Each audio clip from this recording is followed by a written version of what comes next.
Roger that. Bring in Canada. 10-4. Gentlemen, we have liftoff. This is Radio.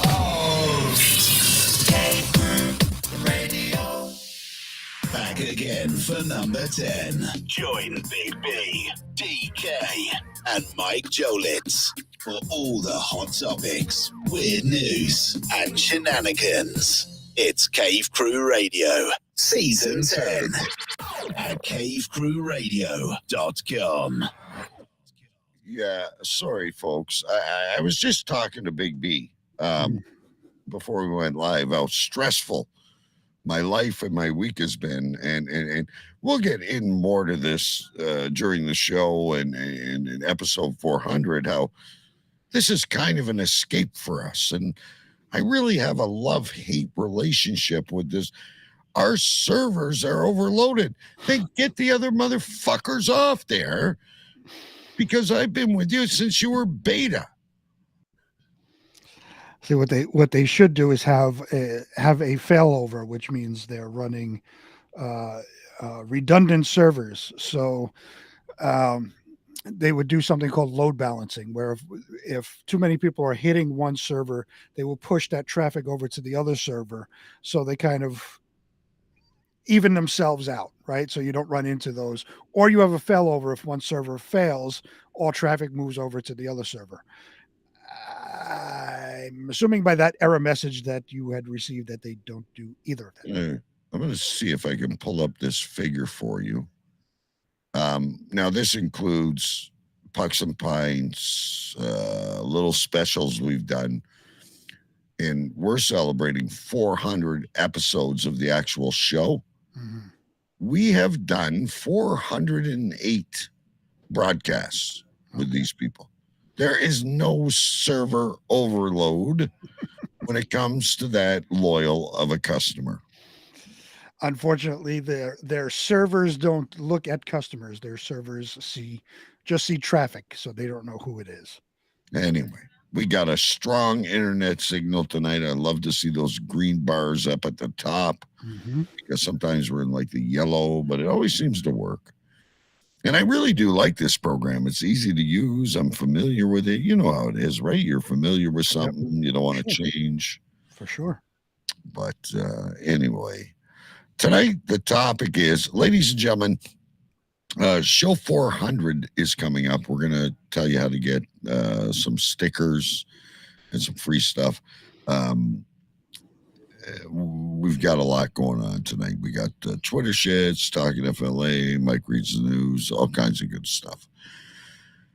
Anyway, back to our old alma mater, as I like to talk about. It's funny that you were thinking of it the same time I am.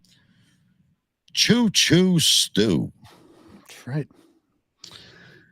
He's been off 93 days in his most recent bicycle accident.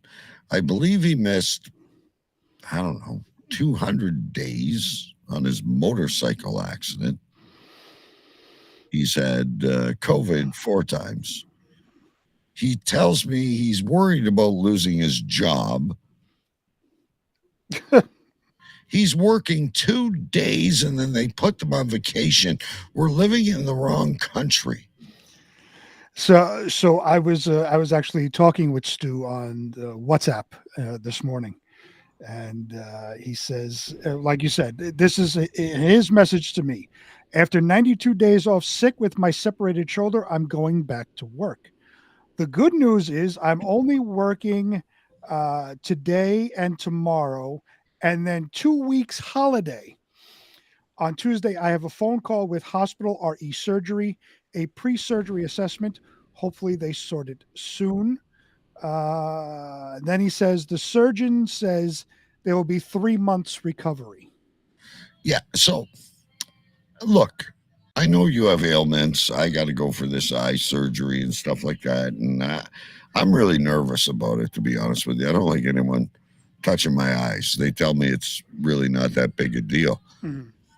And I won't be blind in this eye anymore. But have you ever met anyone who will put themselves under the knife just to miss work.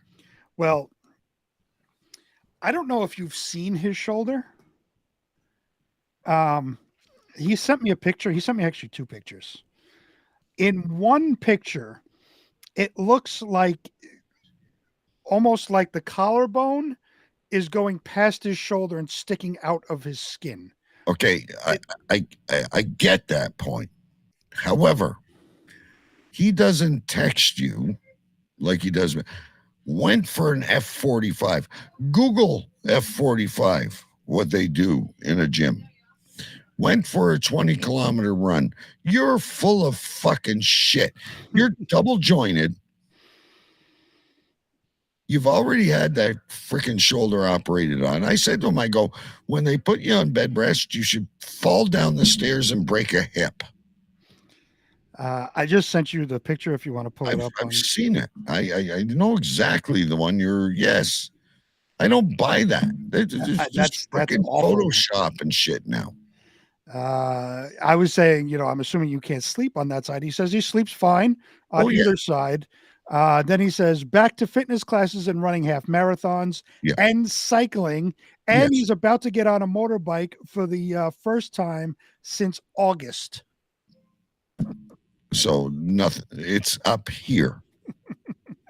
Okay. I'm sorry. And that's why I don't pull any punches with him. I absolutely love the guy. But I'm like, you should go check the chimney and just throw yourself off the roof. Oh, my God. I don't want to go to work Monday either. I booked off Thursday and Friday for American Thanksgiving. I do it every year, as you know. Mm-hmm. And I'm still probably going to be doing some work. It's amazing. I've never met, like, in the past, it's got to be, 3 years now? Oh, yeah, since 2016 or 17. I'm talking since COVID, because that's when, like, all these absences really, really started. So COVID was 2020. So we're in 2023, almost 2024. So almost 4 years now. I think he's worked a total of 63 days. Yeah. In 3 years, because it was when COVID was good. He got COVID 17 times. His wife must really love him, because if I'm truly sick, my wife is like, okay, I got you. It's a thing that happens once in a while. Right. But if I miss that much time and it's not time for me to retire yet, I'd be in a world of mental hurt. I couldn't miss that much time and still keep my job. Yeah, again, he's very smart, as we know from Believe It or What, but he's got a good doctor, and I don't buy any. In hospitals, we've seen pictures of him on hospitals. I'm sure, he has legitimate reasons to be out. But I've just never seen it where it's one after another and he's out for months at a time. You don't have duplicate bike accidents, okay? I've just never heard of it before, okay? So I'm thinking he's riding along and he's going, I really hate work. Bang! Into a fucking wall or something. Or gets himself hit by a car or whatever he does. Have you seen the meme where it's a 3-panel meme and a kid's riding a bike in the first one? On the second one, he sticks a stick in the spokes while he's riding the bike. On the third one, he's on the ground and he blames somebody else for the accident. Yeah. That's Stu. But the part that bothers me the most is, okay, you're hurt. Stay in bed. Go to physiotherapy. I'm running a 14-mile marathon today, having a great time. Wife's not home, so I don't have to do chores. I don't buy it. I never did. I never will. But regardless of whether you buy it or not, it's working for him. It is. And God bless you, but stop bullshitting me. That's the part that really bothers me. I would think we're like good enough friends. Ken, I'm scamming the fucking system. And he knows I know. Because I'm management. I filter this shit every day. Anyway, let's do a show and have some fun for us working people. Sure, why not? Yeah. Oh, maybe he'll send us a message next week if he has time in his busy schedule. All right, folks, we're going live. Give me a minute here to hit the buttons, and away we go. The show is about to start. Roger, we have liftoff. In 3, 2, 1. Bam! We are back again for number 10. Cave Crew Radio, Season 10. Let's go. CaveCrewRadio.com. There was a time when the world turned their back on men. Men with a dream and savage yearning within them. Legions compelled by passion that knows no boundary. A consuming flame that defies plausible explanation. Battling the forces of domestication, they find the courage to band together to experience the awesome power of being men.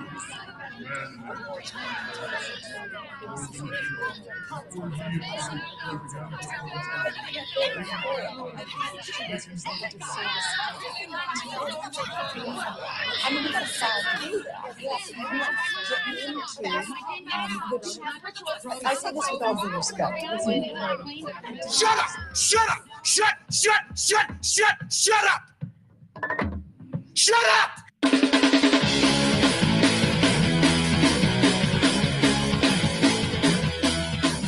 Tonight's broadcast of the masculine feminist has been commandeered by the secret society No Ma'am. Gotta go to a place like a shot and a beer, steak, man. Saying we can stop, get pancakes, and then we'll get laid, all right? Why do you drink ice cold beer on a hot day? Mr. Clement, what else are you gonna do with it? To alcohol, the cause of and solution to all of life's problems. The Yankees are champions of baseball! It's a power play goal!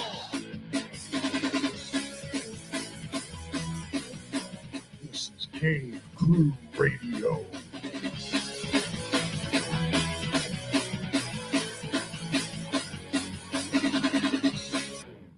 Yabba dabba doo. It's Cave Crew Radio, ladies and gentlemen. My name is DK. I am live in my cave here in Windsor, Ontario. Cave Crew Radio itself is live on cavecrewradio.com. It's live on YouTube. It's live on Facebook. It's live on Pulse Talk FM, syndicated in a broad array of places, and also available wherever podcasts can be found. We got a big show as always, but what kind of snuck up on us is an even bigger show next week. But we'll get into that in just a little while. Really liking this. I'm not going to change it yet. I really like that show poster in the middle and Big B on either side. But anyway, ladies and gentlemen, without further ado, let's get into the action. And now, he is the king of the sovereign county of Urine Stench and Stenchlandia, the commander-in-chief of the Water Gypsies, the self-proclaimed president of the United States, a university graduate, and always the epicenter of something. Ladies and gentlemen, His Royal Highness, Big B. Yes, live from Queens, New York, I am King B. And adding to my vast array of titles is Speaker of the House. And as always, the epicenter of something. This week, I'm the epicenter of all things international shipping issues. Yes, I'm curious about this one because... So, as you know, we have Drink of the Week every week. And I had said probably 2 weeks ago that coming to you and to Mike, and I also sent out to Stu over in England, which is why we were talking this morning. I sent a package that has to do with drink of the week. I don't know if you've opened yours yet. No, I am just because it's Christmas, right? Well, and I know the you idea said is, yeah, it's okay to open, but I'm keeping it sealed as long as nothing's going to spoil. No. Then I'm keeping the seal because to me, around my house, my wife, tell me one present you got me. I'll tell you something. I've since I was a kid loved presents, so I will open this before the show, obviously, but not before. I will tell you this. You need to open it at least a day before the show because there are things you need to do. Right. And I kind of caught on to that, but you're like, you can open it now if you want, but yeah, of course. I'm not quite there yet. It's American Thanksgiving next week. We're going to start ramping up. Hopefully the wife puts the tree up, all that good stuff. But I'm keeping that there. Very, very excited. It's actually quite heavy, ladies and gentlemen. There are a couple of things in there. So I had said that I'm sending out packages for that has to do with drink of the week. It's a Christmas themed drink of the week, and I'm sending out packages to you guys. Now you had said send it out soon because shipping out to Canada and dealing with the Canadian Postal Service and all of this. And I remember shipping things to you and it's taking forever and it's a certain nightmare. things getting stolen once it gets to Canada. So I said, I'm talking to UPS is our go-to now. Well, I was talking to Mrs. B and I was like, we should send it soon, but I don't want to send it postal service. She's like, yeah, just go on. We'll do UPS. We'll get labels from UPS. And so I was like, oh, great idea. So we'll do that. So I started, I did Mike first because his is easy. His is in Arizona. I don't got to do anything. Just type in the address, all right, it's going to cost this much. Okay, pay for it. Print out the label, slap it on the box. We're good. When it comes to you and Stu, it's international. I'm starting to go through your address. I did you first. I'm starting to go through the address, and suddenly I'm getting to the point where I'm about to pay, but it pops up and says, you, meaning you, DK, will have to pay tariffs and taxes and all that based upon the value. I'm like, wait, no, I'm paying for this. What I did something wrong. Yeah. So it's after going back and forth, I have to put a commodity code in there for customs, apparently. So I have to go figure out a commodity code for the package I sent you. I found like 6 of them. 5 of them didn't work. Finally, the one I put in worked. I didn't get the message that you would have to pay taxes and tariffs and all of this shit. Can you tell us this commodity code? I don't remember the number. I actually closed out of the screen a little while ago. It's like 209440, some shit like that. Okay. But it didn't have a definition. Yes, it did. Oh, it's actually on the label itself. If you look, the official definition is tableware - kitchenware is the commodity code. It's below the tracking number on there. They put a bunch of stickers on there, so it might not be seen. Stickers everywhere for this shit. So tracking numbers. So anyway, so I finally get the commodity code. Okay, and I'm able to print out your label, and I slap the label on the box, and now I go to do Stu, and I do the same thing. Purple, by the way, the green sticker I think is that it cleared customs. Yeah, that's I didn't put that there. So I do Stu. I do the same commodity code. We all go through. By the way, I have a question for you. What's that? So as I'm doing this and I'm trying to figure out the commodity code, I'm having so much issues with you. I said, "Fuck it, I'm going to do FedEx." Yeah. Oh, it says FedEx. No, it's UPS. No, it's UPS. Oh, no, eBay. I thought it said FedEx. Okay. No, that eBay, that's just a box I had in the house. Yeah, came UPS. Right. So I said, fuck it, I'm going to try FedEx. I started doing FedEx. I put in your address. It says it's not serviceable.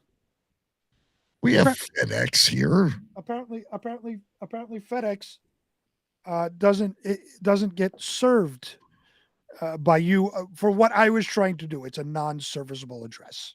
Gotcha. Okay.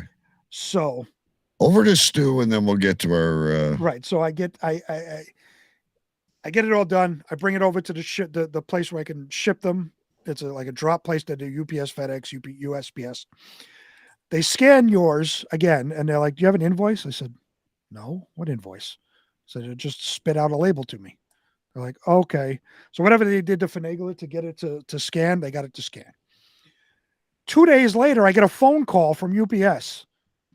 Where your package is in a customs hold. We need an invoice. So what the hell are you talking about? What invoice? They're like, well, it didn't print out an invoice when you printed the label. I said, no. I put a commodity code, it gave me the label, and I slapped it on. So they had to send me an invoice, and I had to create an invoice for the package they sent you. Oh my gosh. And it has to have a value. I said, what if there's no value to it? They said, well, it has to have a value. So I put $1. I guess they're trying to estimate the taxes and whatever, So I said, all right, I'll put $1. And this happened to both your package and Stu's package. You were both on customs holds. And then finally, after I sent the invoice, after I emailed it back to them, it came back and said, good news on the tracking. Good news. You have passed customs and you are ready for export. It is the quickest I have ever received a package from you. Well, and that's the other thing, right? To get it out now. I knew it was going to be quick. I wanted to get it out now before the holiday rush. All these places get backed up with their shipping and all of this. So actually, you got yours yesterday. Mike got his yesterday, and Stu got his this morning.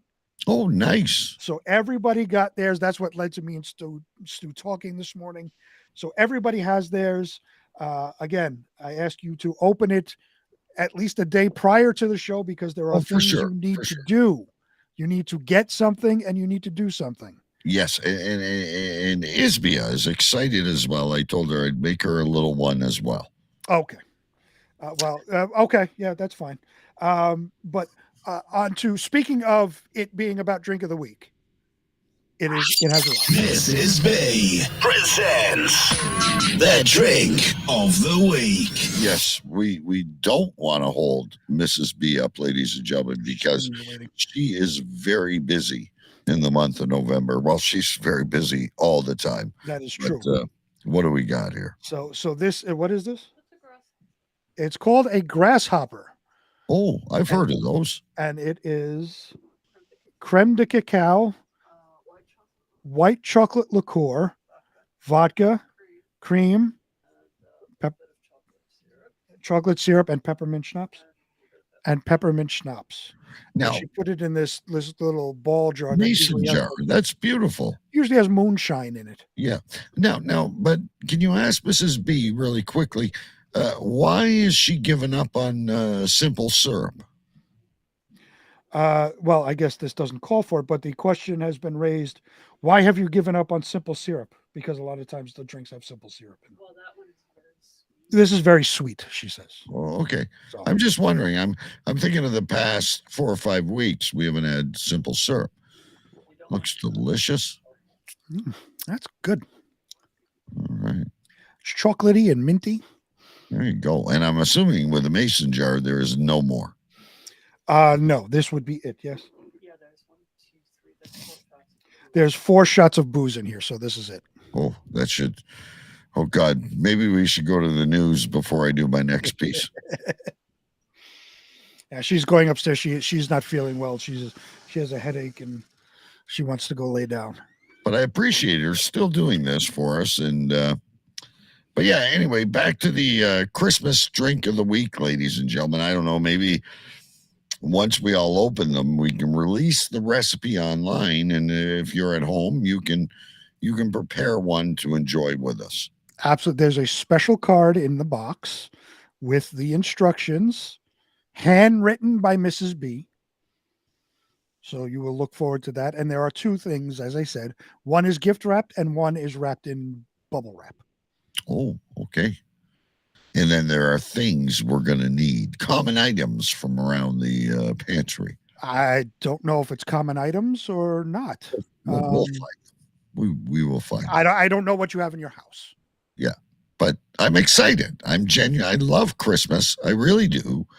and I'm excited about this box, but I don't want to spoil it yet. I know closer to the show, we got to get ready. Right. You can't do it like 10 minutes before the show or, during the show. You need to open it at least a day before because there are things you have to get. And get everything ready and prepared. It's like a game show. It's so cool, ladies and gentlemen. So stay tuned to that as we get closer to Christmas. Now, we do have another, I don't know if it's a special announcement because we really don't have a whole lot planned. But, ladies and gentlemen, next week is, I guess, a major milestone for Big B and I, and now Mike Jolitz. It's our 400th episode. That's crazy. Now, it might not seem like a large number to you, but if you start to, those of you that have been with us for a while, start to remember all the things we've done right back again to those All Radio X days, that's a long time. Yeah. It's I didn't realize when you said the other day that show 400, because we were going to prepare to do something special for show 400. But I was thinking it was in December, and you suddenly came up and said, well, it's next week. Said, oh crap. That came out fast. Right. And I can't believe it's, we only do one show a week. So this 400 shows is incredible. And we miss weeks, and we've taken time off for summer, and we've, right. It's, so what he's doing, we're going to get the Facebook user. Don't spoil in a minute. Let me finish. So what we were going to do is Big B and I agreed we were going to get Wacko Tobacco, and Mike Jolitz was going to be the moderator to keep control of the show. And I'm like, I don't know if this is a good idea, guys. Like, it's your American Thanksgiving. Mm-hmm. Not a lot of time to prepare. Not that we need to prepare when we're on Wacko Tobacco. I'm sure there won't be stories, but she gave you spoiled the segment, Amanda. She gave it away. The best part of the show is who is Facebook user. Welcome, Amanda. Great to see you. And everyone else in chat. If another Facebook user comes, do not tell us who you are. We have to. Anyway, I haven't done Wacko Tobacco in like decades. Mm-hmm. And so so it's going to be show 420, which I guess is a cliche. Yeah, it's kind of like everybody does a 420 show, but like you said, and we're not going to be well, at least I'm not going to be smoking anything. No, I'm going to eat something. Yeah, it's going to be edibles. So we're going to, again, we were planning for it to be show 400, but I was really thinking it was in December, so I thought we had a few weeks to prepare. It just came up fast that it's next week, so we're going to move it to show 420. And do it properly, and we will have Mike Jolitz moderating. And if anybody wants to join us in getting high that day, get high with us. 420, Cave Crew Radio 420. Anyway, back to 400 because we still got now at least a couple months before 420. Right. I hope it's warm out so I can do it in the gazebo. But anyway, show 400. Not a lot planned yet. We might have some clips and share some memories and stuff like that. But we just thought we should recognize that we're at our 400th episode. We've had a lot of fun. So last week, I don't know if you caught it, Mike Jolitz did an announcement. I can play it again. I mean, we can always move stuff to the next Sure. One. Here we go. I think it's this one. No, it's not that one. Where there? No, it's not that one. Where the hell? Oh, there it is. Big news!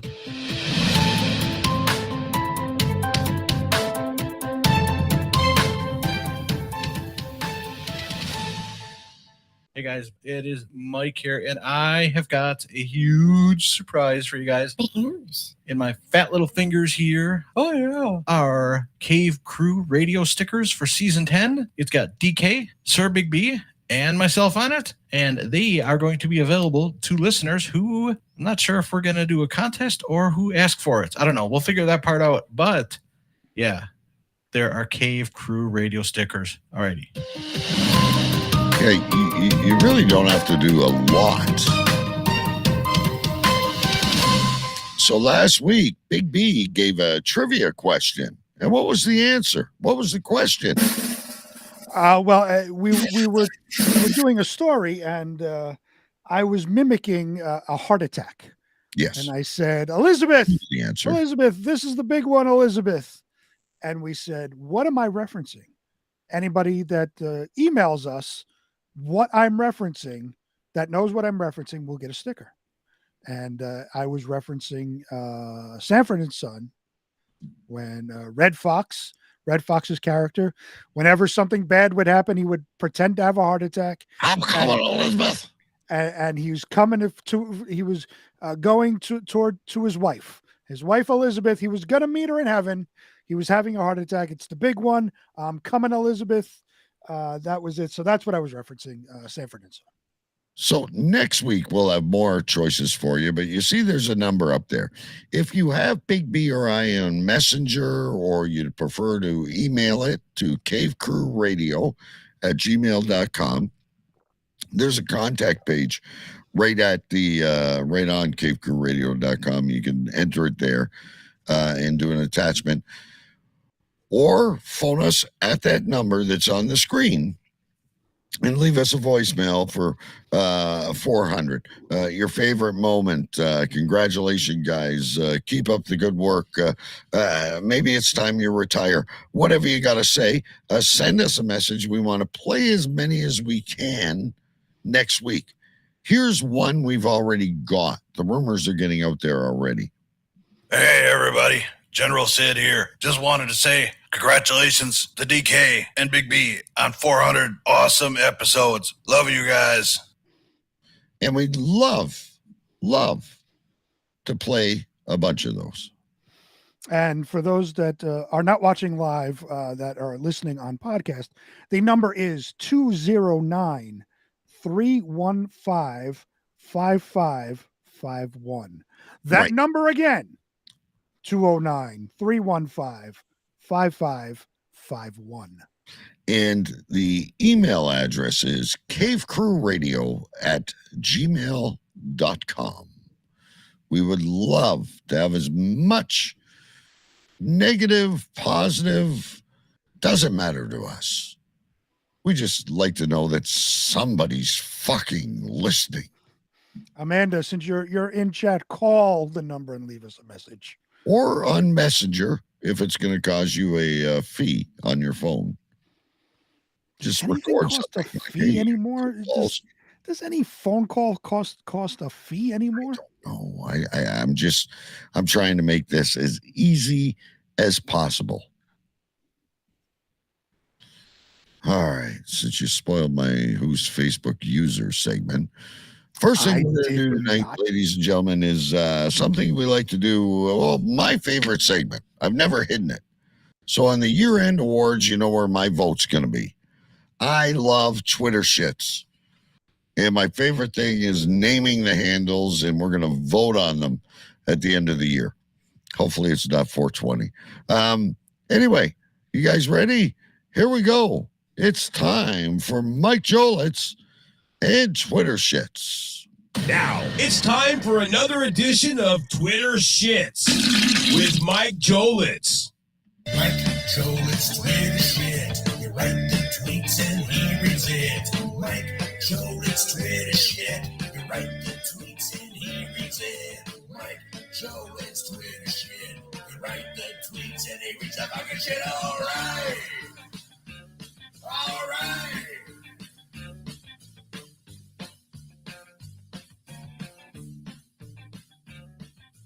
Hello, everybody, and welcome back to another Twitter Shits. On today's Twitter Shits, Megan Rapinoe played her final professional soccer game this week. She only played 5 minutes before she got injured. The internet loved it, and here's what they had to say about it. Pokebait tweeted, and people say God isn't real. Here's proof. Itty Bitty Titty Fan tweeted, poor dude, hope he's better soon. Pope John Paul tweeted, oh no. Anyway, Drake's extra sack tweeted, booyah, Merca. And yeah, Chomogara tweeted, Karma wins again. Bye, Felicia. Let's go, Brandon tweeted, I love a happy ending. Lot Lizard tweeted, best soccer news since he announced his retirement. Poot tweeted, will be top play of the year on ESPN 8, the Ocho. You're in good health tweeted, I sincerely hope that dude's going to be okay. Florida Man tweeted, what's this, her third or fourth final game? Yeah. And finally, in the Twitter shits, Finger Blasted agreed with Florida Man and tweeted, I thought he played his final game 2 months ago. I did too, to be honest. Alrighty, guys, that does it for this Twitter shits. Yeah. Anyway, guys, choose Chow and Auf Wiedersehen. I'll be back soon with another episode. Later, guys. Bye-bye. Mike Jolet's Twitter shit. You write the tweets and he reads it. Mike Jolet's Twitter shit. You write the tweets and he reads it. Mike Jolet's Twitter shit. You write the tweets and he reads the fucking shit. All right. All right.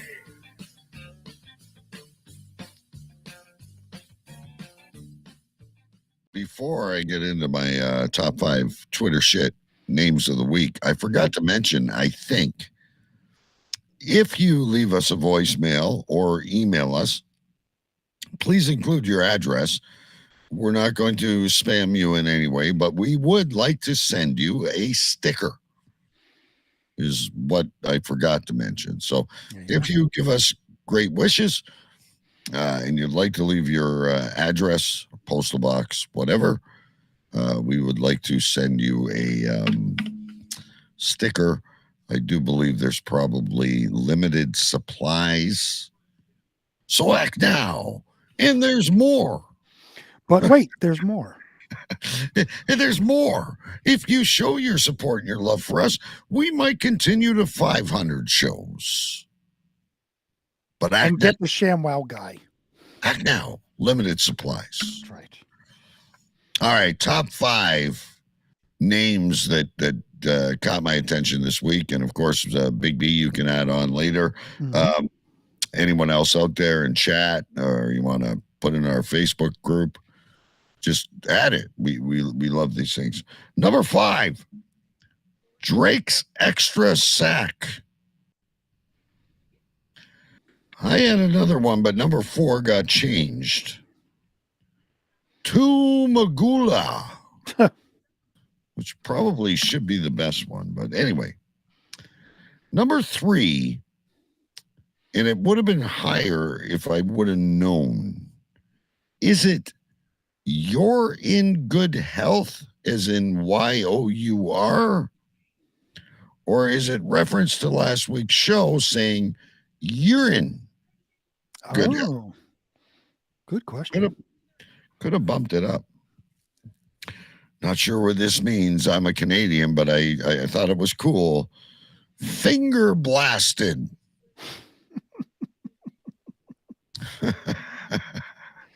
Just caught me. I'm telling you, you're in good health. Could have won it all. We got to get a hold of Mike Jolitz. But you need to figure out what finger blasted means. I know what it means. All right, I'll figure it out. I'm old, and I'll figure it out. But I liked it. But and the number 1 Twitter handle is.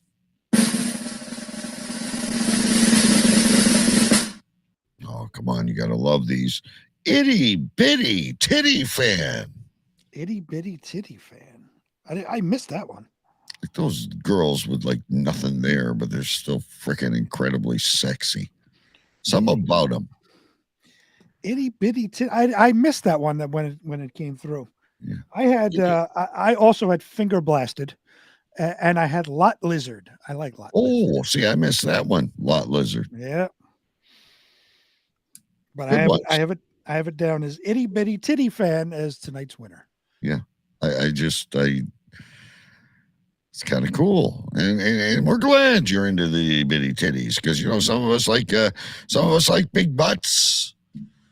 Some of us like volleyball thighs. Some of us like crystal blue eyes. But there's always room for the itty bitty titty fan. All right, you ready? It's time to put you to work. Yep. I know you're so excited. I'm here to bail you out. Don't worry. I know. Ladies and gentlemen, it is time for... I can't find anything today. This being blind. Wait, we're doing that? Okay, hold on. I thought we were going there first. Yeah, that's fine. I Okay. have to go. I can switch. No. You're good. Well, you got time. You got the... Cave Crew Radio presents Florida in the News.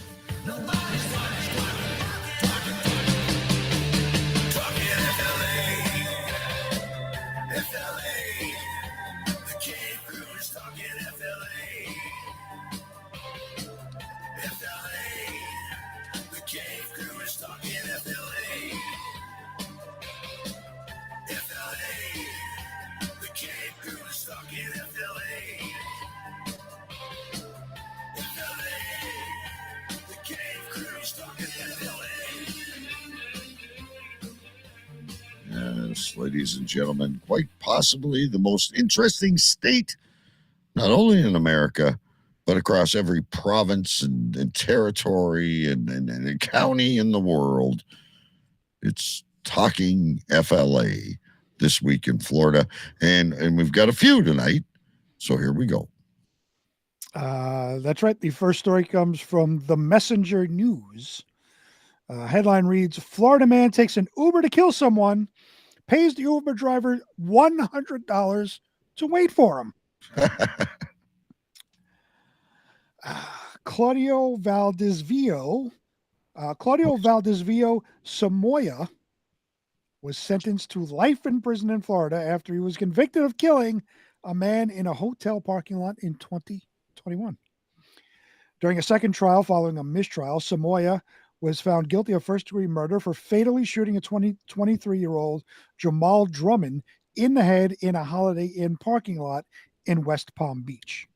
We're sorry for this downer of a story, ladies and gentlemen. I just read the headlines. But it gets interesting. Okay. Thanks to testimony from witnesses and Samoya's Uber driver, Enzo Ramirez, it was confirmed that the gunman paid Ramirez, who was the Uber driver, $100 to drop him off at the hotel and wait for him across the street at the gas station. Lord knows when you're going to commit a homicide, Uber. Which might be a good idea on first thought, but I have a question for you now. And maybe I'm too soon for questions, but did he tell him why he was waiting? No. Okay. Ramirez said Samoya returned to the vehicle visibly upset around 15 minutes later. He said he was crying and talking to someone on the phone while he drove Samoya back home, but he was unsure what he was saying as Ramirez does not speak fluent English. Oh. Witnesses who were with the victim at the time of his murder told investigators that Samoya approached them and asked if they had seen a young girl and showed a picture of the girl on his phone. After witnesses said they hadn't seen the girl, Samoya reportedly peeked his head into a car, and Drummond yelled at Samoya. The gunman then stormed into the hotel lobby and walked around the hotel while on the phone before leaving the building. A few minutes later, Samoya returned to the parking lot and shot and killed Drummond. He was convicted on October 26th for killing Drummond. It was the second trial, as the first resulted in a mistrial because the jury could not decide if Samoya killed the victim or not. So there were witnesses. All these things, there's all this DNA evidence and stuff. Well, I mean, and there were witnesses, but the first trial in Florida, of course, couldn't decide if he did it or not.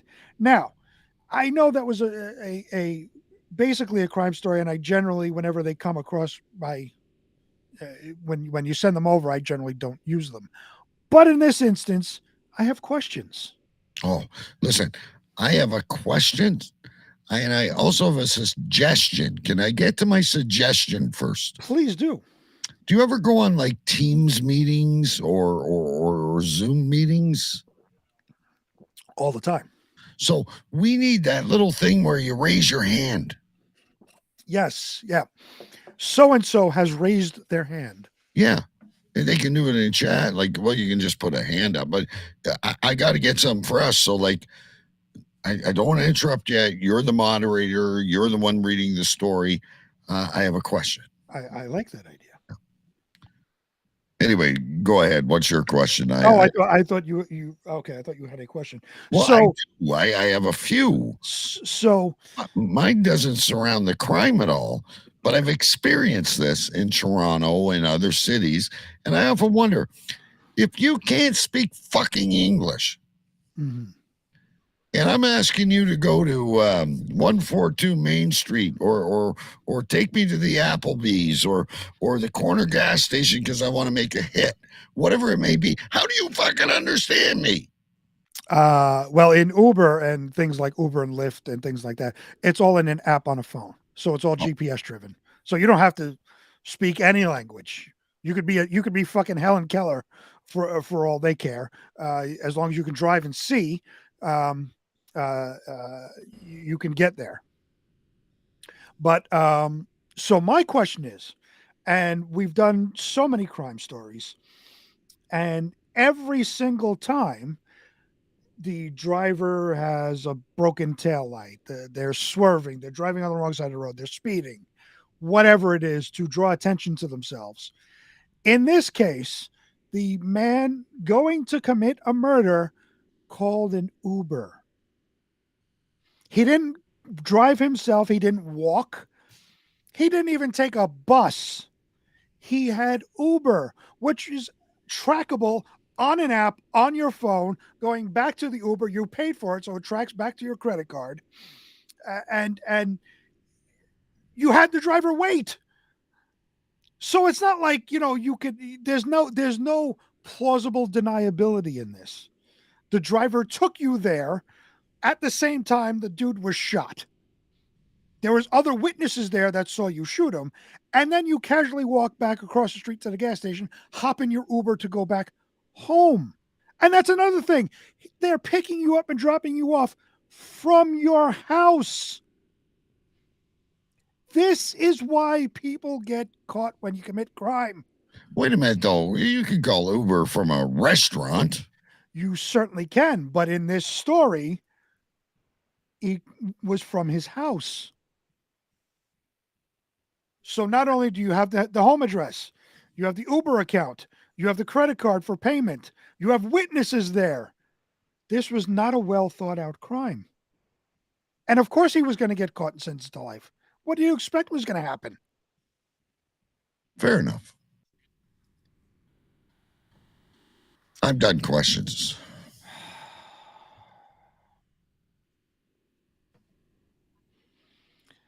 I just don't get it. All right, ladies and gentlemen, there's our first one. So if you're new, you kind of get a feel for that. Well, this maybe we're doing at the wrong time. This is more a Halloween themed thing, but it's still another strange Florida story. Well, we go from one gun to another. This again comes from the Messenger News. Headline reads, Florida man hits haunted house host with BB gun. He thought he was a statue. If you thought he was a statue, why are you hitting him with a gun? Yeah. Why are you hitting a statue with a gun? Yeah. Why are you wasting ammo? Halloween ended in a felony arrest for a 20-year-old Florida man who got tricked during a visit to a local haunted house. Ingus Schauser donned an FBI jacket, quote unquote, body armor, and carrying an airsoft BB gun resembling a Glock pistol, entered the Seminole, Florida home of a 47-year-old man hosting a free haunted house event. The haunted house was advertised with the question, "Are you brave enough to make it through the manor and get some treats?" The front lawn of the house was decorated to appear as a cemetery. Inside the home, police said Schauser, who is 6'4" and weighs 210 pounds. You don't look that big. No, not in that picture. No. Went around a corner to where the victim was standing. The victim was wearing a costume but was not acting as a scaring player at the time, meaning one of those people that scare. He was on break. He was just standing around. Yeah, just having a break. After seeing the costumed individual, Schlosser reportedly turned away, grabbed his airsoft gun, and then struck the victim in the eye with the gun's handle, causing significant injury under the host's eye. So he didn't even shoot him. No, he fucking pistol whipped him. Schlosser told the victim he thought he was a statue. Again, if you think it's a statue, why are you pistol whipping a statue? After realizing he had hit a person, not a decoration, Schlosser allegedly began laughing and was not apologetic. As the victim bled, they followed Schlosser, who ran outside in an attempt to prevent him from leaving. Emergency responders treated the homeowner's injuries on site. Schlosser was arrested and charged with aggravated battery and possession of a bulletproof vest during the commission of a felony, and both those crimes are felonies. His airsoft gun was confiscated. Schlosser was booked into the local jail and released on a $15,000 bond. So this was not a haunted house, like a pay admission. This was a dude at a house dressed in costume. This is what I'm gathering. Right. This was kind of like, there's always the one person in the neighborhood that takes whatever holiday to the extreme. And this person apparently likes Halloween. So they're like, come into my house. I've decorated it, and I'm sure it's fun for all the kids and families that come through. And at the end, you get treats, you get candy or whatever.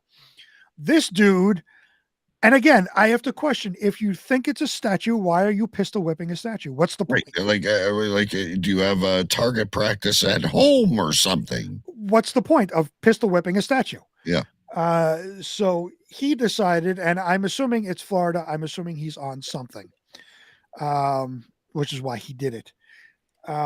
He saw it, thought it was a statue, and decided to slap it with the butt end of the gun. I thought he was going to shoot the guy. I thought it said that he shoots him. No. That would make more sense. If you think it's a statue, pop the air gun, the BB into the statue, very funny. No, you're pistol whipping a statue. Yeah. Holy shit. This is really weird. It's like Goosebumps. Turns around. He's already there, though, in a bulletproof vest. Guy was looking for trouble. Yeah, I mean, bulletproof. You can't get a bulletproof vest without some form of, law enforcement, military clearance, right? You can't just go into a Walmart and buy bulletproof vests. Right. And if you go to a police supply store, because anybody can walk into those stores, you have to show ID of being an officer or military, vet. Personnel, someone that needs it. Correct. You can't just buy those things. Those things, I believe, are illegal for domestic use. So, all right. Yeah, there's more to this story. Of course, they don't tell us. Well, they never do. They never do. We can make it up, but I don't know. It's not that interesting. This, however, really interests me. It's Halloween again, ladies and gentlemen. I guess we're a few weeks behind on the theme, but it takes a while for these stories to come out. Mr. Banana Suit. Third one from the Messenger. This headline reads, Florida man dressed as banana peels away from cops during public urination arrest. Are Florida there no public washrooms in Florida? According to every story that we read, no. No, there's no trees. There's no bushes. There's just pee wherever you are, ladies and gentlemen. Wherever you are, and if you're a woman, just squat down wherever you are. Yeah. A Florida man in a banana costume tried to give the cops the slip after he was caught publicly urinating on Halloween. The Key West Police Department received a complaint about a white male in a banana costume who was peeing on the side of a building. Officers at the scene then spotted Kyle Mortimer dressed as a banana and urinating on the sidewalk. Rather than accept his fate, the 20-year-old made a run for it, even zigzagging to avoid getting arrested. Hold on. There we go. Like they wouldn't see you in a fucking banana suit. Right. So this idiot has a giant banana suit on, and he's running, and he thinks doing this is going to stop him from being arrested, zigzagging on the sidewalk. Like in the a cops, banana suit. In a banana suit. Like the cops are suddenly going to not know where he's going. But his Halloween costume proved to be his ultimate undoing, as one of the officers was able to grab Mortimer's peel to stop his escape attempt. Mortimer was charged with disorderly conduct and resisting arrest. He was released on bail and is scheduled for arraignment on November 16th, which was yesterday. He was arraigned yesterday, so we need to follow up on this story. Further updates. I will admit, though, I have publicly urinated. I was actually in the parking garage in Toronto. They probably had cameras everywhere, but I didn't feel like going back into the hotel. I was down at the car having a smoke, getting some stuff to bring back up, and I'm like, I got to pee. So I don't know if that's public or not, but I publicly urinated. I have done that many times. I think most of us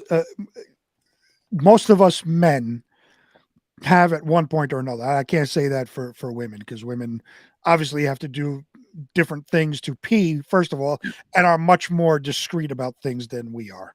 Yes. We will, if we're drunk enough, we'll just whip it out on the street and start pissing. Right. And so in this case, and I know you're the highest judge, but I would say, like, come on, folks, cut Mortimer some slack.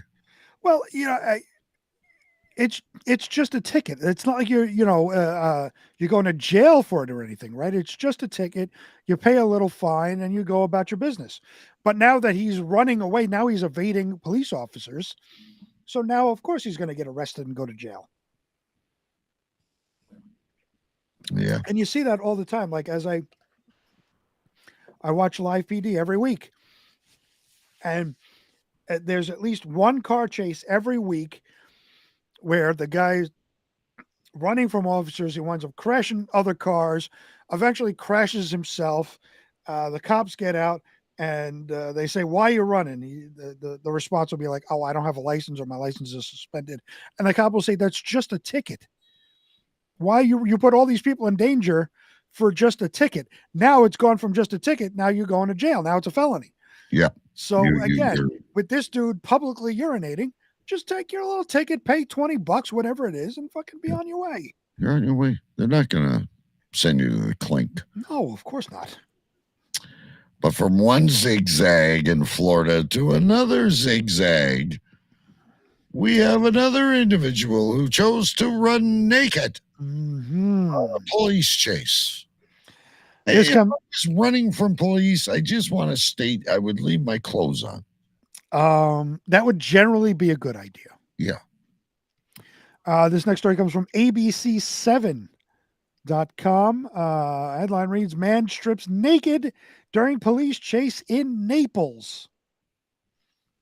A naked man stole the show from the fancy cars and prestigious restaurants of Fifth Avenue in Naples. Police said 68-year-old Stephen Grant Campbell got naked and led them on quite the pursuit. He first threw a pair of tennis shoes and clothes into Naples Bay. Officers saw this happen and told him to stop, but instead he jogged to Bistro 821 and took a seat at an empty table. He was trying to blend in the bistro while being naked. Campbell didn't stop at the restaurant. A witness said he exposed himself in the middle of traffic around 5th Avenue and 11th Street South. Now, if you're naked, aren't you exposing yourself every second that you're naked? I want to say, I've been to Naples. It's a beautiful city, and I did not see this. This is amazing. I wish I would have. Campbell is being charged with disorderly conduct and resisting an officer. He's also being cited for littering. What, his clothes in the bay? No, that's the end of the story. I don't know. I love how but this guy, and he was wasted like the rest of them, but this guy really had a sense of adventure. Stop. Takes his clothes off like he's in the phone booth turning into Superman or whatever, and runs to Bistro 518. We're going to have to Google it, but I think that's a pretty fancy restaurant. Bistro 821 is Bistro 821. Sorry. Let's write that down. And here's another thing I don't get. He ran to the bistro and sat down as if he's going to blend in, saying, "No, that wasn't me. I wasn't the one throwing my clothes into the bay." Right. So it's probably a dark restaurant. There's a please wait to be seated sign. He dashes past the matron or whatever they're called and the hostess and sits quaintly at a booth. Did he get a chance to order is my question. I was just going to say, did someone come up and say, would you like to start off with a drink? Or a napkin, perhaps. Perhaps a napkin. Perhaps some pants. Would you like some pants? Yes. He's so far my favorite this week. Better than the banana zigzagging down the street. One more, folks. Then we go to Mike reads the news. And this story is from last week. We didn't get to it, and you couldn't wait. I just to do this story. I know you haven't been, but I've been to Disney World. Right. And I will make a statement at some point during the show, which no one should be shocked by. But apparently, like the picture says, Big B, you're going to tell us about people pooping and where there's 100,000 freaking people. That's right. The final Florida story of the night comes from the New York Post. The headline reads, Disney theme park guests are pooping while waiting online for rides. Okay, so you may not have been to Disney World. I have not. You've been to amusement parks. Yes, we have great adventure here. So it's not the most, we were just talking about public urination and sitting in a bistro. There's still less people. Right. There is never a downtime at any of these rides. And then you're going to tell us it's not just a person. People are pooping in line. Yes, theme park guests, not a specific person, but theme park guests. When you got to go, you got to go, even if you're in line for hours in a Disney theme park. Riders at Disneyland and Disney World have been defecating while standing in line, according to witnesses who reported the grotesque sight on social media. Quote, I am in the queue for Rise of the Resistance at Disney World. Someone let their kid take a dump on the floor and then they just walked out and left it. WTF, someone wrote on Reddit. That's a great way to potty train. The post was cited by the news page SF Gate, San Francisco. Of course, San Francisco is going to cite human fecal stories because that's all San Francisco is filled with. Gotta love liberal-run cities. Disney guests can wait in line for Rise of the Resistance, the Star Wars theme attraction, for more than an hour and a half, according to the Q Times website. Yeah. Another Redditor who claims to have worked near the ride confirmed the claim, writing, for the skeptics, this actually happened. Fun fact, this was one of 3 shit-related incidents at Rise today. Not 1, but 3. You know, I've been in these lines, and they're like, you cannot bring that beer on the ride, or this, that, or you can't have your ice cream or your pop, soda, whatever you want to call it. But you can shit. Well, the same poster says, less fun fact, I was here for all 3 of the incidents. Boy, a Reddit poster who claimed to have you must worked have at a season pass. a Reddit poster who claimed to have worked at Disney World in Orlando, Florida, described guests leaving their bodily waste on the premises. Quote, bodily fluids no longer bother me after working at Disney. Let's just say that the attraction I work at has what the cast ended up dubbing the poop hall. The poop hall. Because of the number of times guests have gone in there and pooped.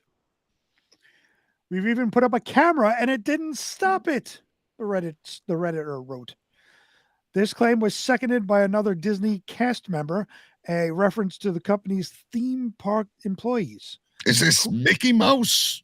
I don't know. It doesn't say. Quote, good Lord, the poop hallway, they wrote, adding that the testimonials about seeing human feces near the rides gives me war flashbacks. Does that mean they used to just poop and numb or what? I don't know. I dealt with way too many bodily fluids at that dang attraction. The Post has sought comment from the Walt Disney Company. In 2015, 2 former cast members penned a book detailing their experiences as custodial team workers in the 90s and early 2000s. Ken Pellman and Lynn Barron are the authors of Cleaning the Kingdom, Insider Tales of Keeping Walt's Dream Spotless, wrote that human waste triggered a protocol known as Human Code H. Oh, that's enough. Hold while I write things down. I am too. That's now. I wonder what the H stands for. Well, I'm about to tell you. Okay, cool. I knew this was going to be a big story. That's why I brought it back. Oh, damn it. Here it is. Hold on. No. Yeah, there it is. Human Code H in the poop hall. A Code H, which stood for horse crap, called for one of the cleaners to pick up after one of the horses that was pulling a vehicle along Main Street. Pellman and Barron recalled that eventually they started picking up human feces as well. On one occasion, a woman who stood in line. World. I just like some of these stories. Actually, the majority of the stories we tell are moderately unbelievable. Who can shit in a crowd at Disney World? If you've been there, if you haven't, you've been somewhere where there's crowds, like the concourse of a mall. You don't pull your pants down and shit. Apparently, a lot of people do. On one occasion, a woman who stood in line for the Indiana Jones adventure at California's Disneyland burst into the control room for the attraction and deposited her gift right there. Oh, Lord. It must have been challenging for the ride operator to stay at their post in there before it was all cleaned up. Disney guests who need to use the bathroom during notoriously long waits can alert a cast member and have their place in line held. According to the cast members, is it Goofy? Is it Pluto? Is it Darth Vader? Who is it? It's just anybody that works there. They call all their workers cast members. So it's just like the security guy, whatever it is. Anybody that works there. According to the Q Times website, the average wait time for the Seven Dwarfs Mine Train at Disney's Magic Kingdom clocks in at 78 minutes. Wait times at Space Mountain can approach an hour. Last month, Disney jacked up prices at its California and Florida theme parks by as much as 10% on some tickets. raised prices at Disneyland 8.9% on single-day tickets, pushing the cost to $194 just to enter the Anaheim Park. No rides. No rides. The company also spiked the price of yearly passes at Disney World in Orlando by 10%, with most expensive Incredipass now selling for $1,449. Not a chance. Have better things to do. I do want to proclaim, though, I have not publicly defecated. I've publicly urinated. I have not publicly defecated. Well, maybe in a public toilet, but and I don't understand. Like I've never been to Disney World. I've been to, like you said, I've been to theme parks, Great Adventure, and here in Jersey. I don't understand waiting online for an hour and a half for a ride that takes 26 seconds. Oh, it's all you do. And you're paying you're paying an exorbitant amount of money for just to stand there. And obviously you're not going there because you like Florida, dang it. You're bringing your kids with you. And most likely they're younger children. So younger children are getting antsy waiting in line for an hour and a half. Yeah. So now what they do is they put like little puppet shows and little things to try and keep you busy in the hallways. Obviously, it makes some people poo. I can't justify the cost to go to Disney. Like we thought about it one year when my older son was much younger.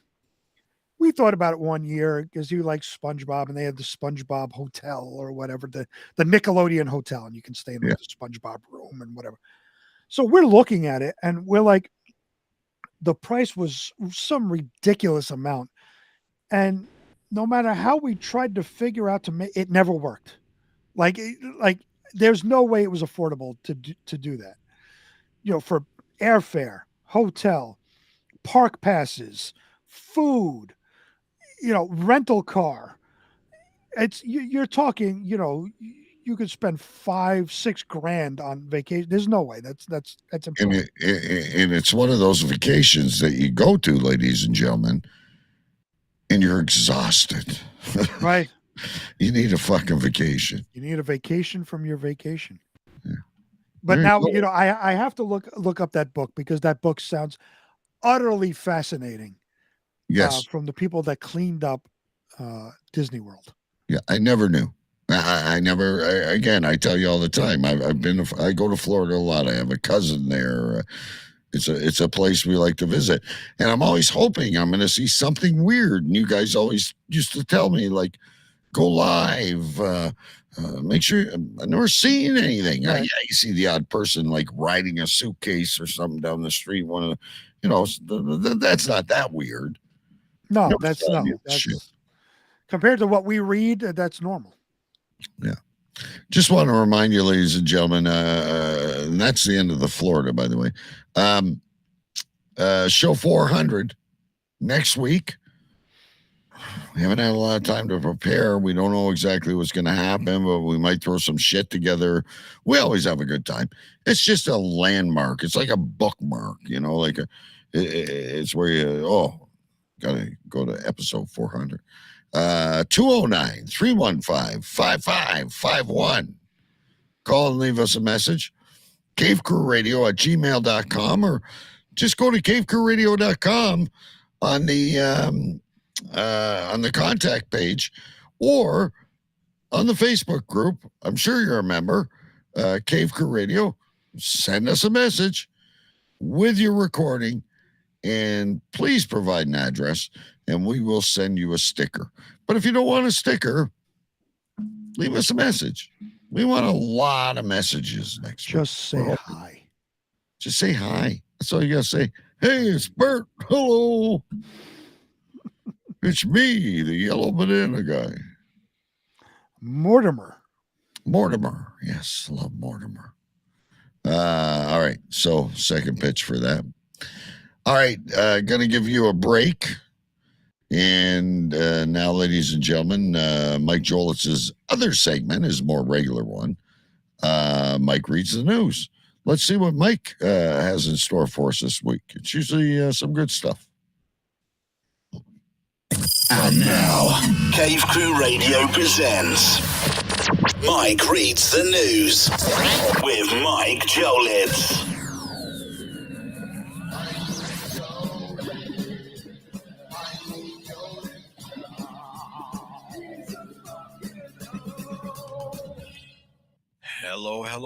Hello, Cave Crew Radio. Hello, listeners around the world. Hello to you, DK, and hello, Sir Big B. Alrighty, guys, it is now time for Mike Reads the News. A strip club in Phoenix called Alaskan Bush Company gave out free handjobs and rim jobs for veterans to celebrate Veterans Day. Lap dances were half price. QAnon shaman, the Capitol rioter who served 2 years in federal prison, announced he is running for the U.S. Senate representing Arizona. Okay. Best of luck, bro. Ryan Blaney is your 2023 NASCAR champion. Good for him. I admit, I didn't watch any of it. 1 week left till the big 400th episode of Cave Crew Radio. Can't wait. It's going to be huge. McDonald's is bringing back the Chicken Big Mac for the holidays. I have no idea what that is, but I might try one. Maybe. Probably not. The F1 Grand Prix race is going on this week through Saturday in the romance capital of the world, Las Vegas. The one-day pass costs $431. No thanks. I'd watch on TV if I had any interest. Sammy Hagar is doing a Van Halen tribute tour next year with Michael Anthony, Joe Satriani, and Jason Bonham. Nice. That could be good. And finally, in the news, the World of Illumination is going on in Glendale right now. It's a drive-through display of Christmas lights with music playing. I went once. That was enough. It cost $40 per car. Alrighty, guys, it does it for the news, and it is now time for the tidbits. They're not headlines. They're just little tiny pieces of shit. Oh, yeah. The Milwaukee Brewers lost manager Craig Counsell to division rival Chicago Cubs. Oh, no. Paulina quit her job at work. No warning at all. She's my new hero. Oh, yeah. Deshaun Watson of the Browns is done for the year. I don't care. Taco Bell is adding grilled cheese nacho fries to the menu. It has 18 cheeses. Oh, yeah. Wendy's brought back the Peppermint Frosty this week for a limited time.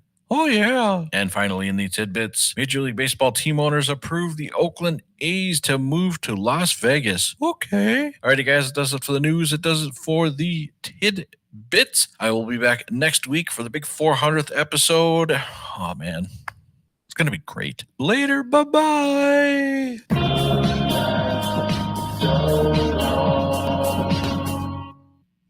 Sorry, those two posters look the same, and I hit the wrong one originally. But it is. Mike Jolitz reads the news.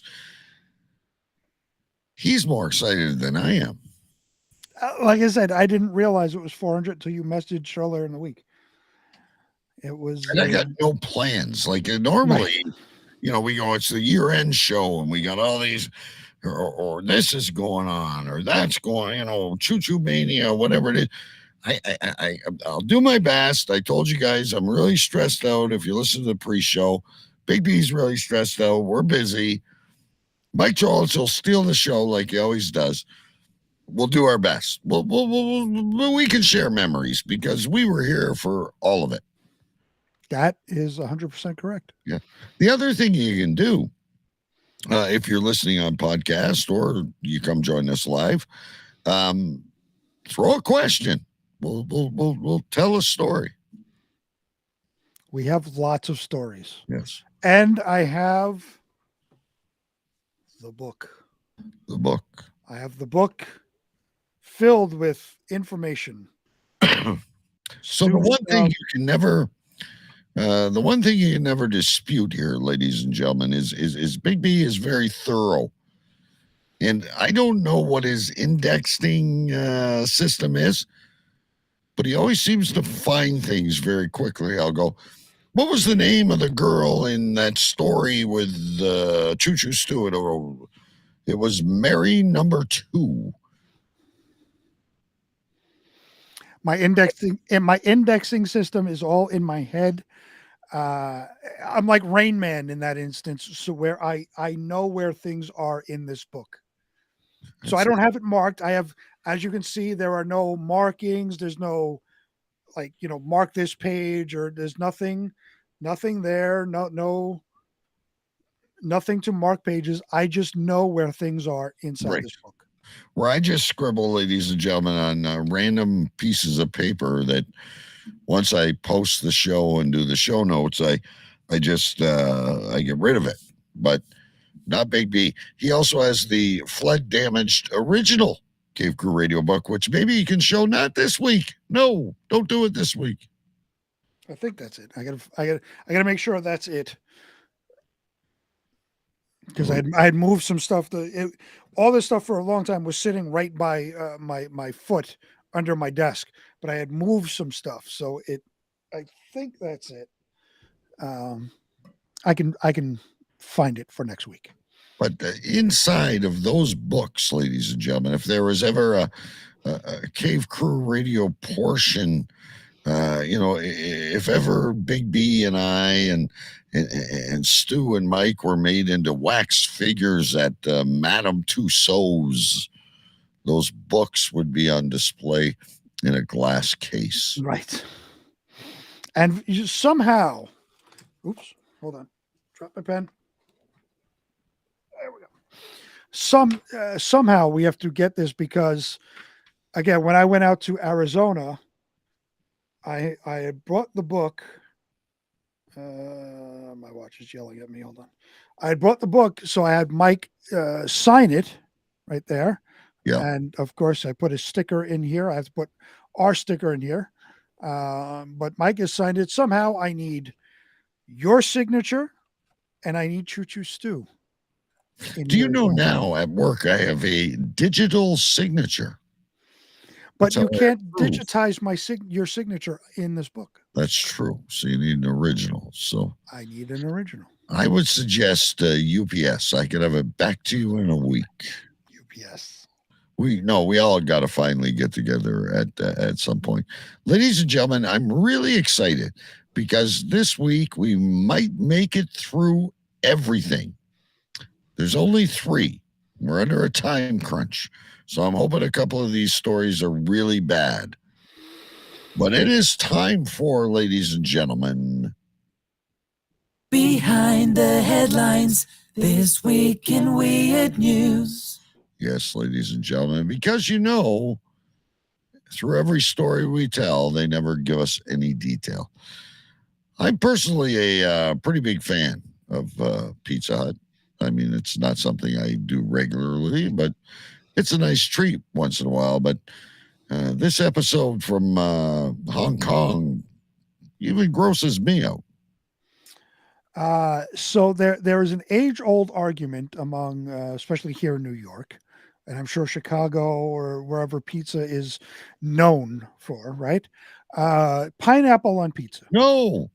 See, I agree with you. No, but my wife says yes. It's not centralized to your little pizza pockets. So there is no pineapple on pizza. And I agree 100%, but my wife would tell you otherwise. You're not eating cheesecake, for God's sakes. Oh, wait, Facebook user says yes. Wait a minute. Don't. I got to find it. This is one of my other favorite news segments, ladies and gentlemen. Who is Facebook user? Now, yes is a very generic answer. This is not an easy one, Big B. Mm-hmm.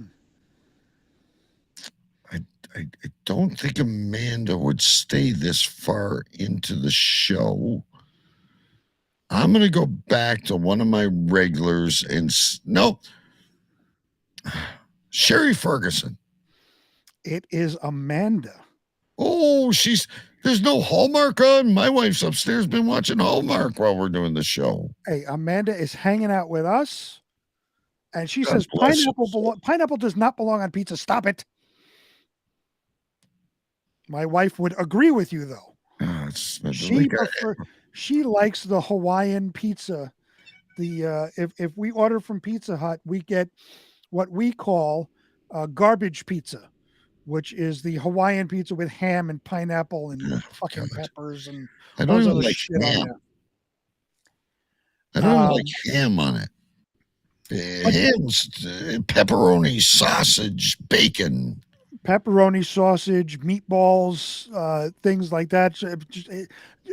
We've hit on a hot button topic for Amanda because she's posting Hawaiian all the way. She says she loves herself some Hawaiian pizza. Now let me ask you, Amanda, are you getting this Hawaiian pizza from Pizza Hut, Domino's, Little Caesars, or a small, mom and pop owned pizza place? It doesn't matter. You might as well buy it in the frozen food section. It's a piece of shit. I agree, but different people make it different ways. But again, we're having this argument over pineapple. In Hong Kong, they do something different. This first story in Weird News comes from CNN Travel. The headline reads, Pizza Hut selling snake pizza in Hong Kong. We're arguing over pineapple. They decided to put snake on it. American company Pizza Hut has teamed up with a century-old Hong Kong restaurant to put a modern spin on a traditional dish, or more simply, snake on a pizza. The other night, what did you say? The other night was $2.41, and they sent me pepperoni and cheese instead of Hawaiian. What the hell is $2.41? It's a pizza place here in Canada, but pepperoni and cheese. There you go, Amanda. I'd stop by, have a slice with you. That's a good pizza. And cheese. That's for the plain Janes, right? That don't like the bacon or the mushroom or the peppers But I mean, pepperoni. You might as well order a fucking cheesecake. But no, she disagrees. She loves some pineapple on pizza, but she disagrees with the snake. The new offering combines shredded snake meat, black mushrooms, and Chinese dried ham, all indispensable ingredients of an authentic snake stew and part of the Hong Kong franchise's marketing plot to generate buzz online. Snake stew. Have you ever had shredded snake meat? No, or Chinese ham. Like I don't know what Chinese dried ham is. Well, I'm assuming it's like a dog or a rat or something because isn't it illegal to kill a pig over there? Am I in the wrong part of the world? I think you're in the wrong part of the world. Some diners in Hong Kong and around southern China have long enjoyed snake stew, especially during the colder months. Here we make chili. There they have snake stew. According to a saying in the local Cantonese dialect, the best time to eat snake is, quote, when the autumn wind begins to blow. Oh. Are you going to do poetry for us now? When they fattened up to prepare for hibernation. They're like fucking bears, apparently. Oh, so they're getting fatty. And then when you cook it, you get a little bit of moisture, so the snake meat's not tough. Oh, is it Wagyu snake? I have no idea. I have not snaked. I have not snaked either. I have also only probably pineappled once, and I just about vomited. I don't like pineapple. I don't like pineapple on my ham either. Like, put mustard, for fuck's sakes. Do you have any Grey Poupon, you idiot? We're all right. When you make a ham, a lot of people put pineapple slices on. No, mustard for sure. Many slather brown sugar in a peanut butter sandwich. You're going to be a diabetic before you're fucking 40. Many people believe that snake meat has medicinal properties, improving skin conditions and warming up the body. A rich culinary culture based on snakes is common across other parts of Southeast Asia too, such as Vietnam and Thailand, where snakes are usually farmed for consumption. Quote, paired with cheese and diced chicken, the snake meat becomes richer in taste, Pizza Hut Hong Kong said in a statement before the dish went on sale last week, adding the nourishing meat can boost blood circulation, a common belief in traditional Chinese medicine.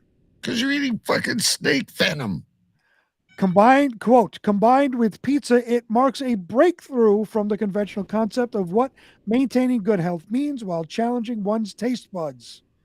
The chain has partnered with Sir Wong Fun. Sir Wong Fun. Sir Wong, S-E-R, not S-I-R, S-E-R, Sir Wong Fun. Wong? W-O-N-G. And last one, fun. Fun, F-U-N. I love it.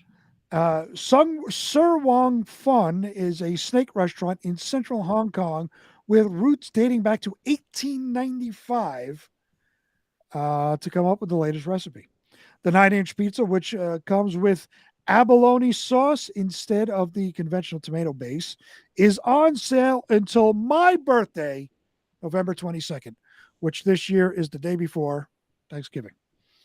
CNN has sampled the pizza and found the texture of the snake similar to a dry chicken.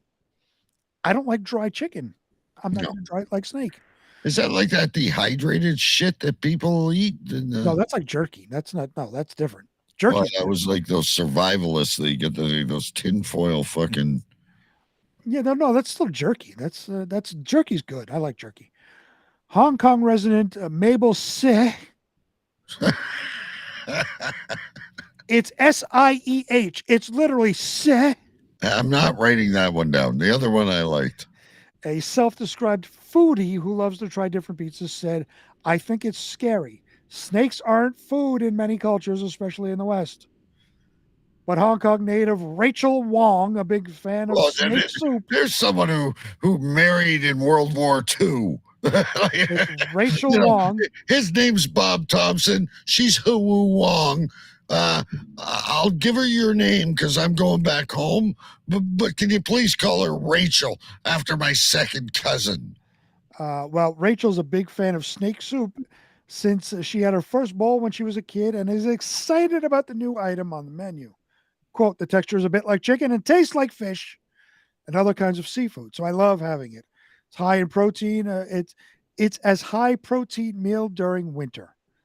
Karen Chan, general manager of Pizza Hut Hong Kong these and people Macau. are not from Hong Kong, okay? Either that or they work in a call center. There are no Rachels and there are no Karens in Hong Kong.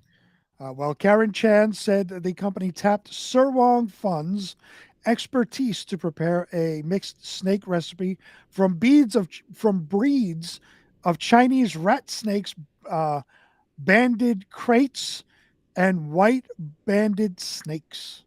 The extraordinary snake pizzas offer a perfect balance to all flavors, both tantalizing and savory, for the season. Beautiful. Beautiful. All right, I don't know if I thought we might get to all three folks, but after that debate about freaking pineapple, we might not get there. But speaking of strange things and strange places, here is a young lady who thought she was just having a glass of water. And I do believe, but I could be wrong, this is in San Francisco. Well, it's in California. California. Half Moon Bay. Yeah, okay. This comes from Fox 2 KTVU. Headline reads, Bay Area Ritz-Carlton sued after woman was allegedly served semen-contaminated water. Semen water. Every girl's favorite. Come to the hotel and have cum water. You'll love it. It's high in protein. What was supposed to be another luxurious stay at the Ritz-Carlton? It's a little cloudy to me, Bob. Well, I have questions. What was supposed to be another luxurious stay at the Ritz-Carlton turned nightmarish for one couple. Jane and John Doe of Washington State arrived at the oceanfront luxury Half Moon Bay Resort for the weekend of November 18th, 2022, to visit the daughter attending a nearby university for the Thanksgiving holiday and to celebrate Jane's birthday. However, plans were significantly derailed after Jane had a sip of a Ritz-Carlton branded water bottle that was contaminated with semen. Jane and John Doe are suing the $800 a night resort, Ritz-Carlton Company, LLC, and Marriott International, Inc., along with unnamed defendants. The How plaintiffs, much? huh? How much are they suing for? Oh, I don't know. Doesn't say. Oh. Unless it says it later, but I don't think it does. How many other victims were there? Will we see one of those commercials where, like, if you were a victim of semen water between 2021 and 2023 at the Ritz-Carlton, you may be eligible for one of our claims. You've seen those commercials. Of course I have.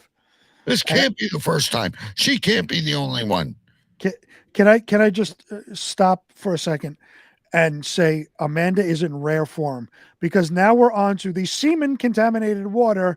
She says, yummy. Yummy. A little salty. Amanda is in rare form tonight. I love it.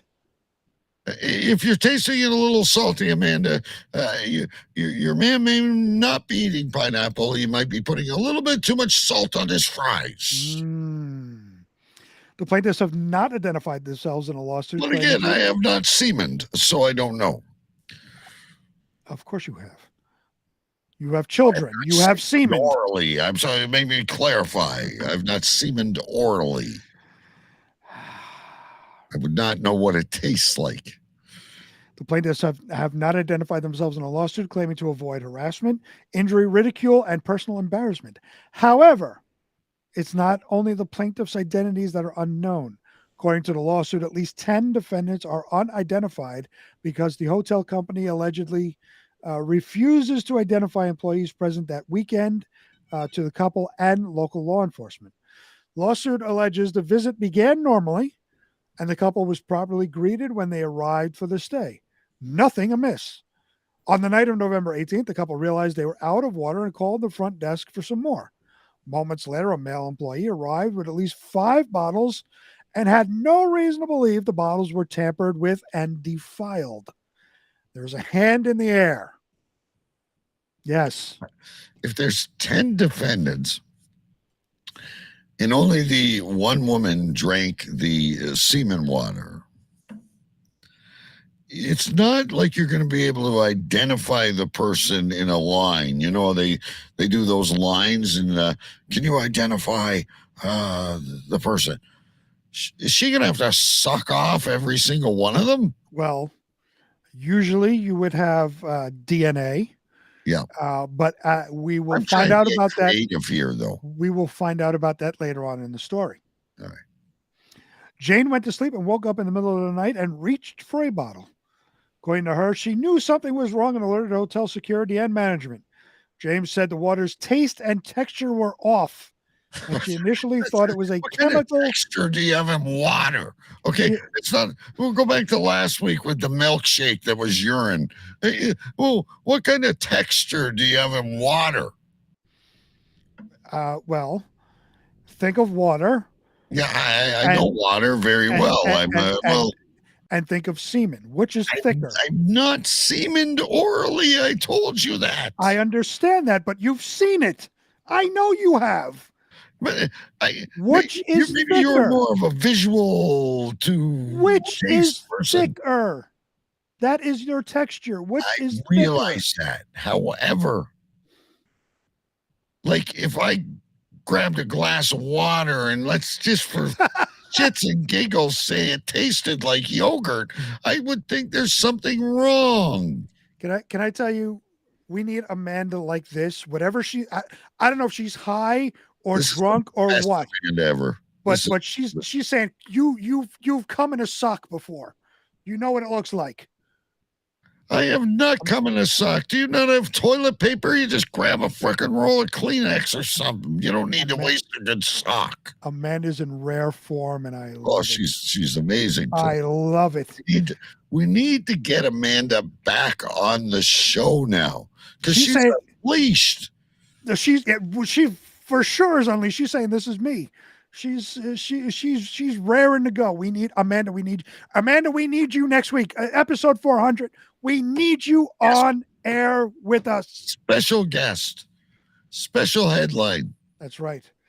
So you've gotten it on your hand. We've gotten it in our hand. Not every night do you have someone to be lucky with. Sometimes you got to pet a finetta. Jeez. Jane said the water's taste and texture were off, and she initially thought it was a chemical contamination before she started to suspect it was semen. Gee, I wonder, does she have experience with tasting semen that she knew? But this would later be contamination. So we've all had bad food, right? Or a drink that's gone flat, or she's accusing us of knowing the texture. She's saying you've had it on your hand before, so you know what the texture is. But I didn't put it in my mouth. I don't know if it's salty or not. Nobody said it was salty. She said the texture. She said taste and texture. You know what water tastes like, right? I'm going to go back and find it. She did say right here, quote, a little salty. But again, you know what water tastes like, right? Water doesn't really have a taste. Water is water. Right. So if you're tasting something, I would not immediately think it was semen. Well, that's what I said. That's why I said just now, does she have experience with tasting semen? I'd be like, to be honest with you, I got a bottle of water. So this is really gross, and I got to eat dinner still. I got a bottle of water. It's a little cloudy. Take a sip of it. Oh, the plastic is biodegrading or something would be the first thing that came to my mind.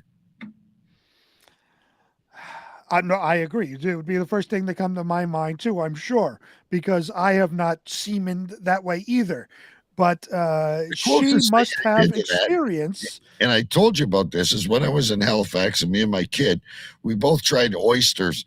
And then I go, now I know why Mom won't swallow. Wow. Hey, Amanda's good with this tonight. We can be ourselves. She's just like one of the guys. I hope Isby is not listening.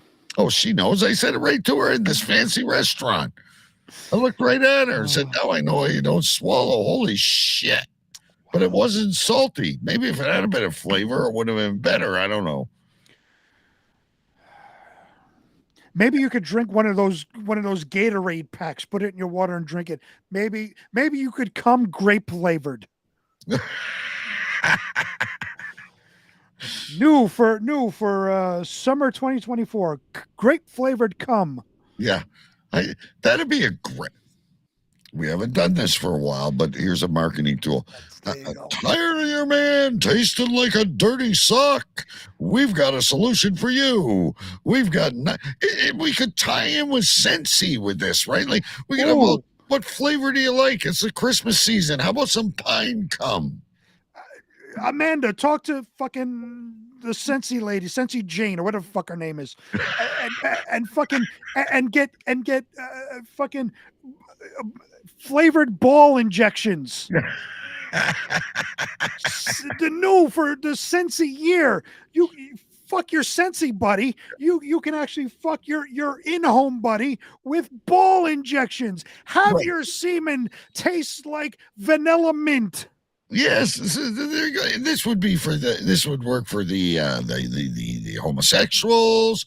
Everybody. Everybody. What? I'd like to buy the world a Coke. You know what I mean? It's like walk around and like I'm the Coke semen guy. Look at me. My cum tastes like buttercream. It's wonderful.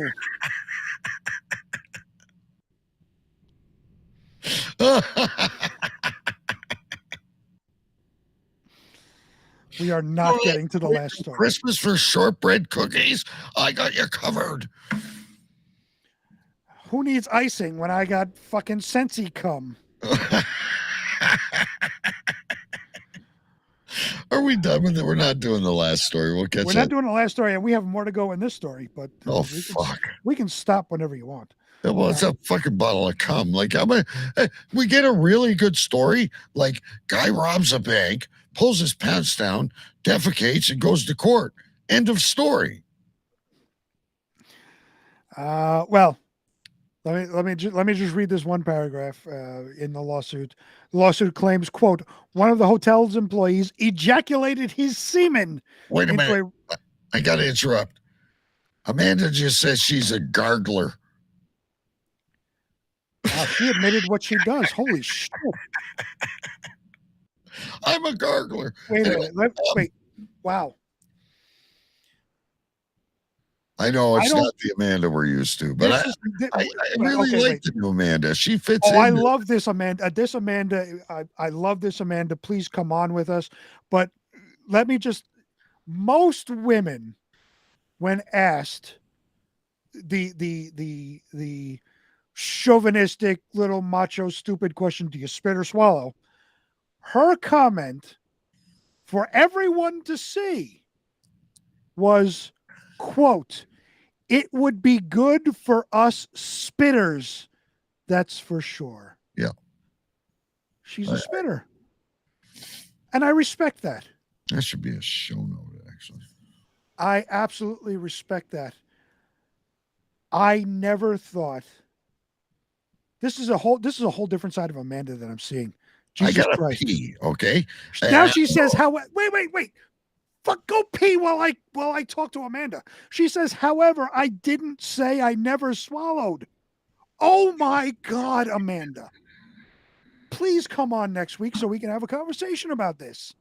Is anyone else gonna have a wet dream tonight? Holy fuck. Seriously. Jesus Christ. Wow. Amanda, as we say here, you're a good egg. Yeah, you're a really good egg. Wow, you are a good egg, let me tell you. And that is one of the highest compliments you get here in New York. You are a good egg. And then she's gonna go on in those special freaking pants she buys, swinging off a fucking hula hoop in the sky. I'm all for it. Oh, I am all for special pants and swinging in a hula hoop. We forgive you for your donuts and cookies. She's glad she stayed on. I might have to unfriend Amanda. It might not be safe for me. I am never unfriending Amanda. As a matter of fact, can I friend Amanda twice? Jesus Christ! Someone grab me a sock. I can't walk up the stairs like this, and I'm not going to be able to pee either. I'm gonna have to public urinate because I don't have enough room in the bathroom to stand back far enough to get into the toilet now. All right, so when we finally get off air, which at this moment I don't want to because we're having a wonderful conversation with Amanda. Yes. But when we finally get off air, I think you need to call Scotty and Chair and have a conversation with him about a fucking Zamboni. That'll bring you down real quick. I ain't talking about no Zamboni. This is made by Friday night. Just Amanda. There is one lucky guy out there, I'll tell you that. Holy Christ, that's for sure. Wow. We're speechless now. This is probably the single greatest chat we've ever had on this show, as far as the dirty laundry. The dirty laundry is right behind that door. Well, maybe yours, not hers. I'm saying there's socks, I'm sure. Oh, there's there's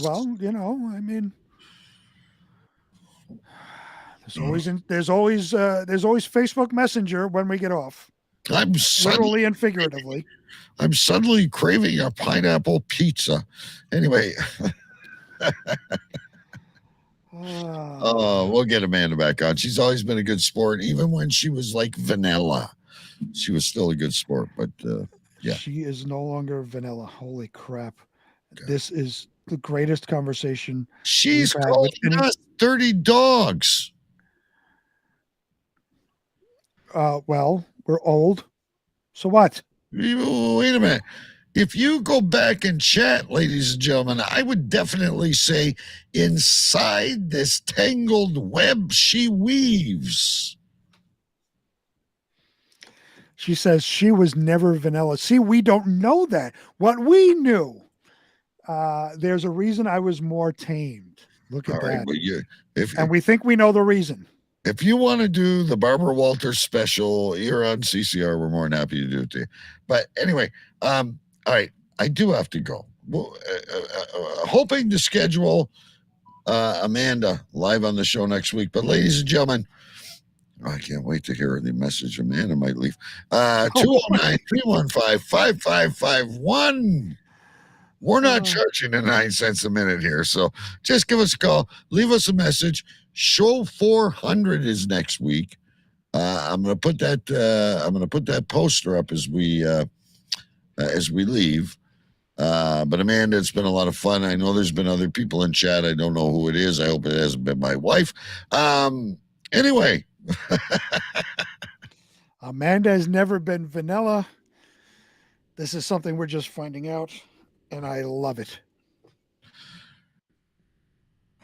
Wait till the next 400 shows, ladies and gentlemen. We have to name the show, you know. Oh, shit, yeah. Hang on, let me... you got me all verklempt. She's got us all verklempt. Is I don't have your shit. She's got us all verklempt, and there's no way we're going to sleep anytime soon about what she said. Right. All right. I'll go first. Well, let's start with a great show note that just came lately. It would be good for us spinners. Oh, my goodness. Trying to get myself back to some more normal stuff. Sir Wong Fun. Kind of ties into it, doesn't it? He grabbed Mortimer's peel. Yes. Bistro 821. But it all comes down to two, ladies and gentlemen. I thought for sure I had a star by this right off the back. They both go back to the Disney story. And I'm like, this is the show name. The Poop Hall. Okay. And I think you might agree with me here, folks, because this is like show names we like a snappy little Human Code H is my nomination for show name. You must have 5 tonight. I only have 3, but really slacking. I'm talking a lot. I'm reading a lot. I'm doing all the fill. But let me just say that Amanda has put forth her nomination. She says she would say Amanda's never been vanilla. You really want that as a show name? That's her. That's her entry. That's her nomination. Amanda's never been vanilla. That's her nomination. I say that's a good show note. Yes, I will. It's a little long for a show note. I'm really feeling some revenge in this tonight. Let me tell you, especially the line that there's a reason I was more tamed. I think we all know the reason. If you saw the night she went to the bar, she was in like leather, and I thought she was dressed. I thought she was Catwoman for a minute. Not for nothing. She was posting a lot as I was scrolling through Facebook. I did see the night she went to the bar. Yeah, I thought she was Catwoman for a minute, but anyway, no one's complaining. Not in the slightest. You might get a Facebook. You might end up in Facebook jail, though. All right, my nominations are pistol whipping a statue. Okay. Oh, good one. Pistol show note, of course. Show note. Yeah, show note. Now, I too had with you, I had grab Mortimer's peel. Yeah, that was good. That's a good one. I like that. But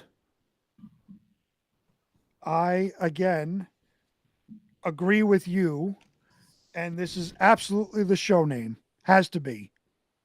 Human Code H. Human Code H, ladies and gentlemen. We gotta take a look at Big B as we get past show 400. We'll take a deeper dive. But he's not writing down a lot, and I want you to go back over the last 3 weeks. He has agreed or given me the show name. Not normal. That's too vanilla for you. Hey, I like Amanda and are not vanilla. I know, but like you've been shocking me lately. I'll think, well, this is a great show name. And then you'll come up with something and it's Human Code H, ladies and gentlemen. We'll see you next week for I can't even speak.